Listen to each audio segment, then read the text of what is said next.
Hi guys, in this video we are going to work on page 314, 315, problem 4 and 5.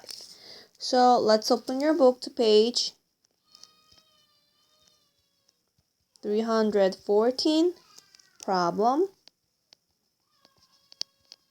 4. Alright, multiple choice question. What is a third degree polynomial function? Y equal p of x with rational coefficients so that p of x equals 0 has roots, which is -4 and 2i. Alright, so -4 is a rational, which is integers.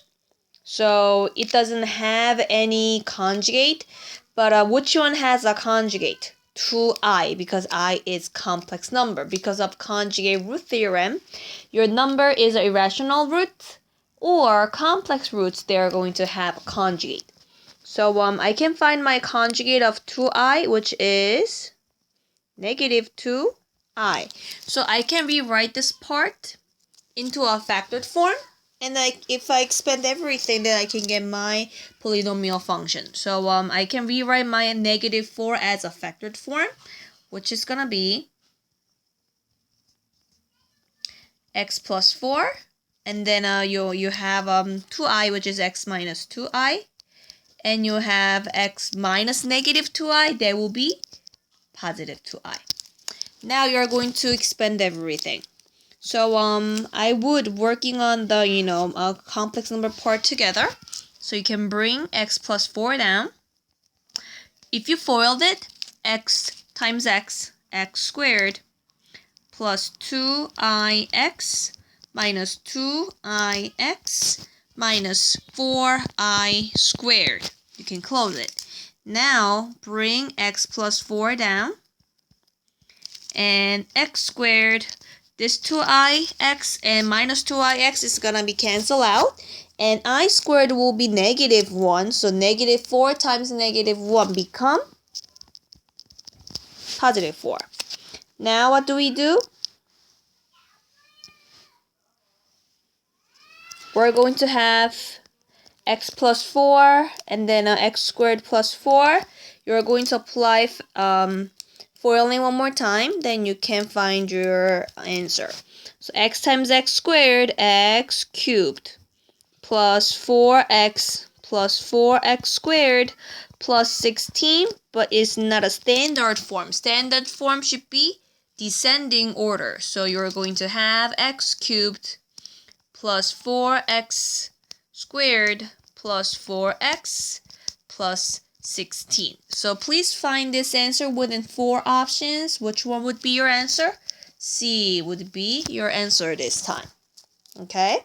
So you have to, remember that by conjugate root theorem, if you have an irrational root or a complex root, you're going to think about conjugate of them. Okay? Alright, I need you guys to pause this video to work on Got 4 by yourself. And then once you're done, please resume the video to check your answer.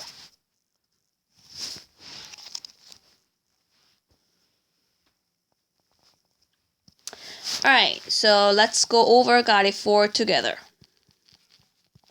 Got 4. What quartic polynomial equation? Okay, quartic. What degree of quartic is? 4. So you expected you're gonna have a 4 roots. Has root 2 minus 3i and 8 and 2. Since 8 and 2 are not irrational root, either complex root, I can say that 2 minus 3i, which is a complex root, is gonna have conjugate.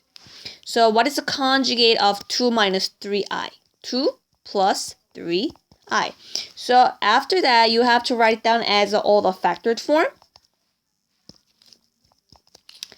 Then you can find your equation. So what is it? Your p of x would be x minus, what is my 1 root? 2 minus 3i. And then x minus 2 plus 3i. And then you have another 2 roots, x minus 8 and x minus 2. Okay, now you have to expand everything so that you can find your equation. But I recommend you to work with those two. But you have some trick so that you can work easily. Oh, I forgot to put the parentheses here. Okay, so I'm going to do this. So this is my trick. So x minus 2 minus 3i, you can rewrite this part as x minus 2, right? And then plus 3i. There is a reason why I'm doing this. I'm going to show you why. And then x minus 2, and then you have minus 3i. You're going to bring down x minus 8 and then x minus 2. The reason why I do this, because x minus 2, they are both same, and then 3i and 3i, they have the opposite sign. So you can apply the formula, which is a minus b times a plus b. That would be a squared minus b squared. You can apply this formula for here. Okay? So I'm going to apply this formula on this part so that I can write it down like this, which is x minus 2 squared minus 3i squared. It will be first two parts, and then you can bring down x minus 8 and then x minus 2. Now what? You are going to expand everything. So if you expand x minus 2 squared, there will be x squared minus 4x plus 4. And then 3i squared, there will be 9i squared. Since I squared become negative, that would be plus 9. Okay? And then x minus 8 and x minus 2. Now what? X squared minus 4x plus 13. That's what you got. And then you can expand x minus 8 and x minus 2 would be x squared minus 10x plus 16. X squared minus 10x plus 16. Now what? You expand everything by applying FOILing. So x squared and x squared, x to the fourth power.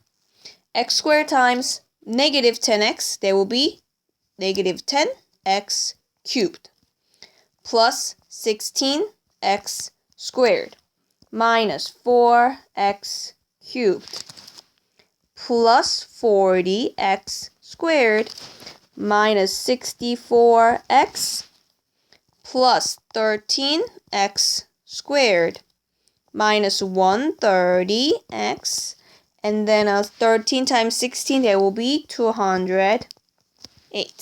Now we are going to combine like terms. I'm going to use the different colors to show you that which one you have to combine them. So negative 10x cubed and negative 4x cubed, they are going to be like terms. Okay? And then 16x squared, 40x squared. And you have 13x squared. That's going to be all the same terms. Now, you have minus 64x and minus 130x. They are like terms. So I'm going to combine all of them so that I can get my answer. So that would be x to the fourth power. We don't have any like terms. Now, negative 10x cubed minus 4x cubed. There will be minus 14x cubed. Now what? You got a 16x squared plus 40x squared. That will be 56x squared. 56 plus 13, 69x squared.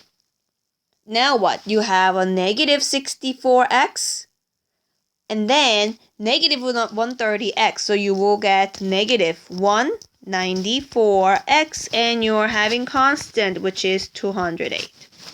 Okay? That's the answer for got it 4. Alright, let's move on. Alright, so the page for 315 is about Descartes' rule of signs. So Descartes' rule of sign is gonna be used when we are finding the kind and the number of roots. It would be real root, it will be irrational, it will be a complex root. So we're going to find out the specific kinds and specific number of roots. Okay, so please look at the book to page 315. So Descartes' rule of signs. Let p of x be a polynomial with the real coefficient written in standard form. So the first one is this. The number of positive real roots of p of x equals 0 is either equal to the number of sign changes between consecutive coefficients of p of x or is less than by an even number. The second one is the number of negative real roots of p of x equals 0 is either equal to the number of sign changes between consecutive coefficients of p of negative x or is less than that by an even number. You don't have any idea that what they're talking about because it's really confusing. So I'm going to use the example problem 5. Will show you how to use it. Okay. Alright, so please look in your book to page 315, problem 5. So what does Descartes' rule of signs tell you about the real roots of x cubed minus x squared plus 1 equal 0? So for now, we have to look for the sign changes. So how many sign changes are happening in here? So here, I have I had a positive, now I have a negative. So here to here, I have a sign changed, right? And then a negative to the positive, I have another sign changed, which means I have a 2 sign changed.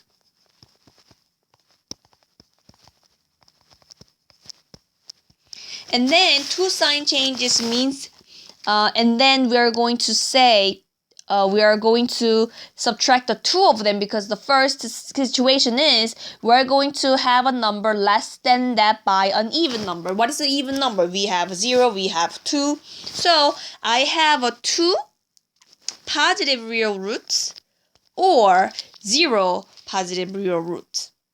So we're going to have a 2 situations, 2 or 0 positive roots. Okay? And then when we are using the second one, what we need to do, we have to plug into the negative. So our given equation has this. I'm going to plug in, let's say that is a p of x. And then now I have p of negative x. So that I'm going to plug in negative x in here. Negative x cubed minus negative x squared and plus 1. We're going to check the how many sign changes on here. So now negative x cubed will be negative x cubed minus x squared plus 1. Okay? So actually, from first to, do we have any sign changes? Not really. But negative x squared to positive 1, for here I have 1 sign change, right? So which means I have a 1 negative root. So I can make a chart to figure out how many and what kinds of roots we have. So you can make a chart, which is real, which is imaginary,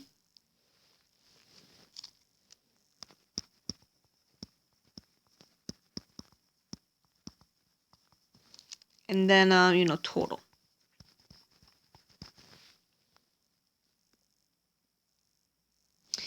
Okay, so for real, you're having positive and negative real roots, right? So the first situation that I have a 2 positive real root. So how many do I have? 0, either 2 positives. Then my total needs to have what? 3, because I have my given equation as a cubic one. My total is always gonna be 3. Then my goal is this. 0 plus what become 3. That's what we are going to find that out. Oh, so in here, the real, you have to plug in this too. For in real, you are having 2 of them, which is positive and negative. So I may split my chart into like this. Positive real root, negative real root, and imaginary and total. Okay? So now, how many positive do I have? 0, either 2, and then they said that I have 1 negative real root. So negative is gonna be right here. So look, 0 plus 1 is 1. 1 plus what become 3, which is 2. So the case of if I have a 0 positive root and if I have a 1 negative root, and I need to have a 2 of imaginary root so that I can have total 3 roots. And the second line is going to be this. I have a 2 positive roots and now I have a 1 negative root. 2 plus 1 is already 3. 3 plus what become 3? 0. Which means if I have a 2 positive roots and then 1 negative root, and I'm not gonna have any imaginary root this time. So you are having only 2 situations. So look. So your actual answer needs to be the situation of one of them. So please look at the graph.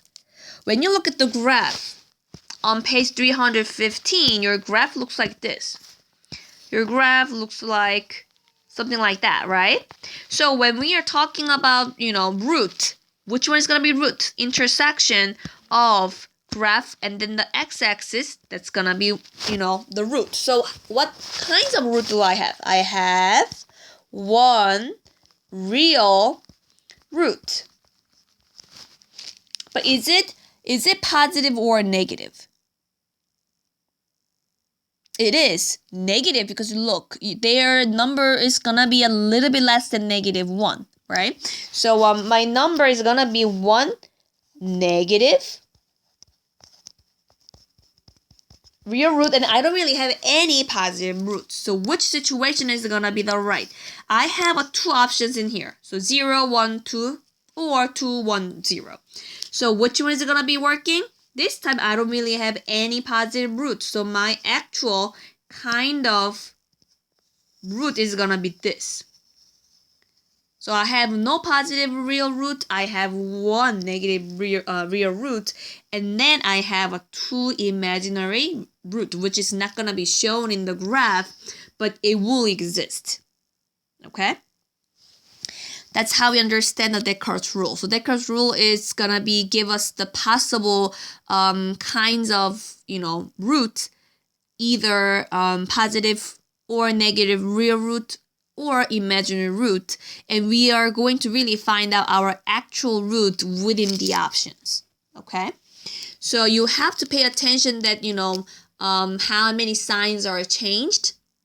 And then you are going to subtract the even numbers from there, which is 2, 4, 6, until you are going to work. So the first part that I have here, I got the 2 sign changed. So how do I get my 0 from here? I actually do 2 minus 0 for that, and then 2 minus 2 for that. I cannot do the 2 minus 4 because 4 is even, but it will give you negative number. It's not going to be working. So you're going to do until you're going to have a 0 or not going to work. So my second situation was I have a 1 real root, 1 negative real root at this time. 1 minus 0 is 1. That's why I just get 1 because 1 minus 2 is going to be -1, but that doesn't make sense. Okay? So that's how we apply for the Descartes rule of sign. So I'm going to give you time to work on GOTY 5 by yourself, and then we are going to review together. Alright, let's go over GOTY 5 together. A.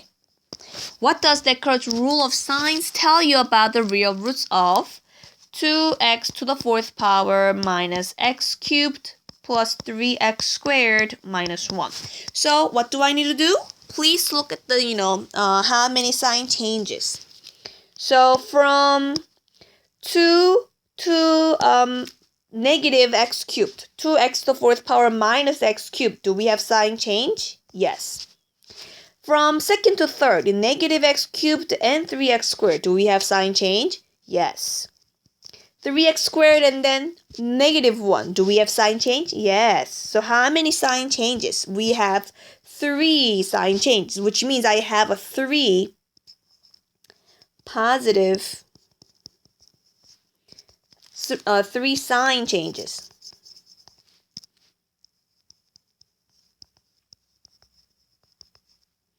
Alright, then how do I interpret this one by using the Descartes rule of sign?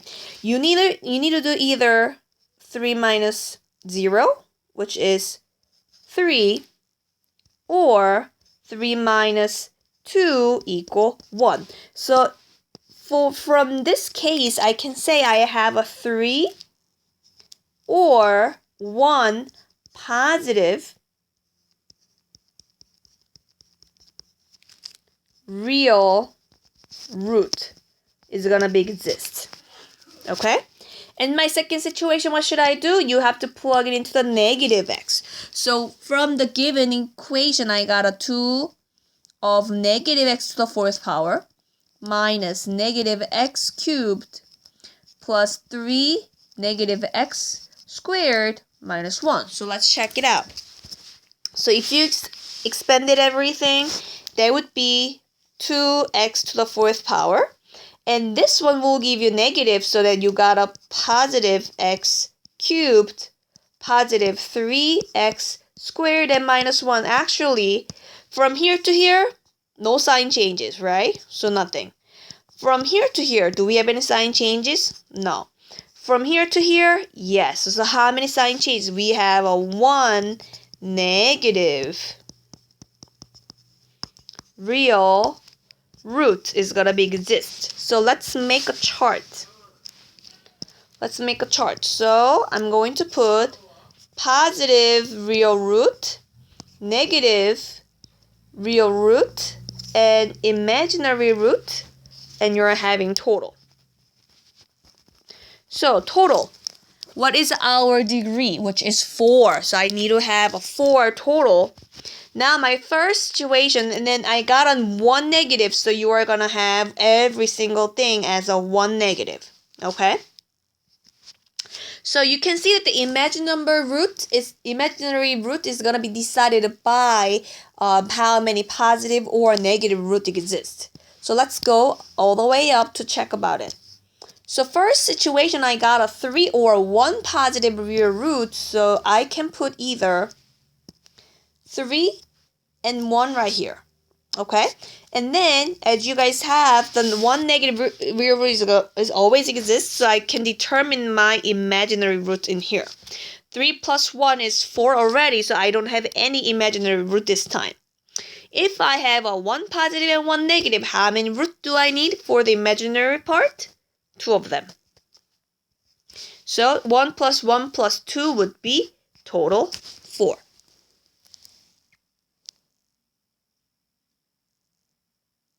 So my 5A, this is gonna be the answer. So I could have, there are 3 or 1 positive real roots and 1 negative real root. So actually you can graph it by using graphing calculator. You can really find out that the graph confirms 1 negative and 1 positive real root. Okay? Alright, let's move on to B this time. So B. Reasoning. Can you confirm real and complex roots graphically? Explain. Yeah, so when we are talking about real root, it should be passing through x-axis. So as long as you're having intersection with the graph and the x-axis, I can say that that would be real root. But a complex root cannot be confirmed graphically because they have an imaginary component, which is not intersection with the graph and then the axis. Okay? So I hope this video helps you, and then we're going to talk about the section 5-6 in the next video. Bye.